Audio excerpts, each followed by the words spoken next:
During his childhood, he was an altar boy, attending evening prayers and mass every week with his mother as part of the Catholic minority in his hometown of Halle. In 1922, he joined the German Navy, taking advantage of the security, structure and pension it offered. He was a naval cadet at Kiel, Germany's main naval base. After a funeral held in Prague on June 7, 1942, his coffin was placed on a train to Berlin, where a second ceremony was held in the Reich Chancellery on June 9, where Himmler gave the eulogy. On June 1, 1931, he joined the Nazi Party in Hamburg. On July 14, he joined the SS. His party number was 544,916, and his SS number was 10,120. In 1919, the 15-year-old Heydrich joined the right-wing paramilitary Freikorps. Shortly after, he began to develop positive opinions about the German Völkisch movement and anti-communism, as well as a distaste for the Treaty of Versailles and the location of the German-Polish border. Heydrich was a sickly child. He was encouraged by his parents to exercise to build up his strength. He and his younger brother, Heinz, had mock fencing duels. He also turned out to be a talented athlete, being an experienced swimmer and fencer. But he was shy and insecure, being bullied for his high-pitched voice and rumored Jewish ancestry. Music was a part of the young Reinhard Heydrich's everyday life. His father, Bruno Heydrich, founded the Halle Conservatory of Music, Theatre and Teaching, and his mother taught piano at the conservatory.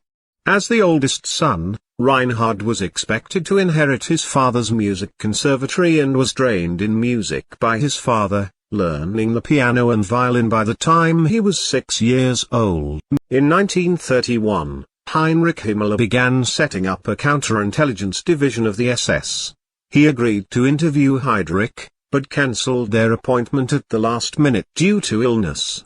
His wife Lena ignored this message and sent him to Munich anyway. SS Sturmführer Karl von Eberstein met Heydrich at the railway station and took him to see Himmler. He asked Heydrich to convey his ideas for developing an SS intelligence service. Himmler was so impressed that he reportedly hired Heydrich on the spot. In December 1930, he attended a rowing club ball and met his future wife, Lena von Osten, and they became engaged shortly after. Early in 1931, Heydrich was charged with conduct unbecoming an officer and a gentleman. After it emerged he was engaged to another woman he had known for 6 months before his engagement to Lena. Admiral Erich Raeder dismissed Heydrich from the Navy in April. He received a severance pay of 200 Reichsmarks a month for the next 2 years. When Hitler ordered a pretext for the invasion of Poland in 1939, Heinrich Himmler, Reinhard Heydrich, and Heinrich Müller masterminded a false flag operation, codenamed Operation Himmler. This was a fake attack on the German radio station in Gleiwitz, on August 31, 1939. Heydrich masterminded the plan and toured the site, which was about 4 miles from the Polish border. Wearing Polish army uniforms, 150 German troops carried out several attacks along the border. This was Hitler's excuse to launch the invasion on September 1. On September 27, 1941, Heydrich was appointed Deputy Reich Protector of the Protectorate of Bohemia and Moravia. The Reich Protector, Konstantin von Neurath, remained the territory's titular head, but was sent on leave because his soft approach to the Czechs had promoted anti-German sentiment and encouraged anti-German resistance via strikes and sabotage. He came to Prague to enforce Nazi policy, fight resistance to the Nazi regime, and keep up production quotas of Czech motors and arms that were deemed important to the German war effort. Heydrich also condemned the Czechs' resistance as stabs in the back. In 1936, Heydrich learned that a top-ranking Soviet officer was plotting to overthrow Joseph Stalin. Sensing an opportunity to strike a blow to the Soviets, he decided that the Soviet officer should be unmasked. He discussed the matter with Heinrich Himmler and it was brought to Hitler's attention. Hitler approved Heydrich's plan to act immediately. But the intel Heydrich had received, was actually misinformation planted by Stalin himself in an attempt to justify his planned purges of the Red Army's high command. Stalin ordered one of his NKVD agents to pass Heydrich false information suggesting that Soviet Marshal Mikhail Tukhachevsky and other Soviet generals were plotting against Stalin. In 1941, the Sicherheitsdienst was given responsibility for carrying out the Nacht-und-Nebel decree. According to the decree, persons endangering German security were to be arrested in a very discreet way. People disappeared without a trace, with no one knowing of their whereabouts or fate. For each prisoner, the SD had to fill in a questionnaire that listed personal information, country of origin and details of their supposed crimes against the Reich. This questionnaire was placed in an envelope inscribed with a seal reading, Nacht-und-Nebel, and submitted to the Reich Security Main Office.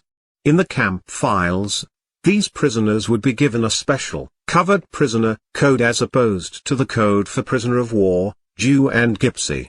The decree remained in effect until 1945. On May 27, 1942, Heydrich planned to meet Hitler in Berlin. German documents suggest that Hitler intended to transfer him to France where the resistance was seeing success.